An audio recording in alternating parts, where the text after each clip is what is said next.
Gentlemen, you've all spoken out about wanting to reduce the size of the federal government. We'd like to get a little bit more specific. What exactly does reducing the size mean? Are you talking about eliminating entire departments? A 30-second answer this time, and Mr. Moncharmani, we're going to start with you. Sure, Adam, I'm in favor of reducing the size of the government wherever and however possible. I think an across-the-board cut would be potentially very easier to get done, but there are departments that I'm not sure what they do. Hey, look, the Department of Agriculture, 70% of the folks there are forest rangers. We can take them, put them in the Department of Interior. 70% of the budget is food stamps or the SNAP program. We can put that in Health and Human Services. We can reorganize and create efficiency. I'm a business guy, not a politician. When I look at this, this is bureaucratic bloat, and we can contain it. Mr. Smith. Yeah, we have to get a lot more efficient as a federal government because we're not efficient at all right now.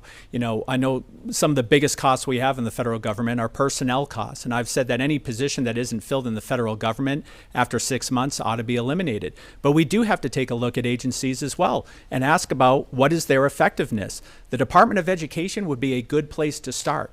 Is the Department of Education really all of that effective anymore for the states and localities, or are they just causing more problems? Department of Energy is another one, and I'd like to take a close look at both of those departments. Mr. Fenton. Yeah, I'd like to cut almost all of them. I'd like to cut everything across the board. The EPA, the Department of Education, Department of Energy, Department of Agriculture, the DHS, you could go on and on. Government is far, far, far too large. It's far too invasive in our lives. And the money that is spent to support all of this waste is taken from the workers and the wages and the middle class and everybody else in America. We've got to return that money to the people and have the private markets solve a lot of these issues, because government usually makes it worse, not better. Senator Morse. Yeah, if we can do it better in the states, I think that's where we should be taking care of things. The Department of Education is a prime example. I think we do it better here in New Hampshire. I think that's where we should be operating out of. You know, we've proven in New Hampshire that we can live within our means without a sales tax, without an income tax, and we can still provide for the people in this state. Let's take that to Washington, and let's get Washington to understand what New Hampshire's doing. General Bullock.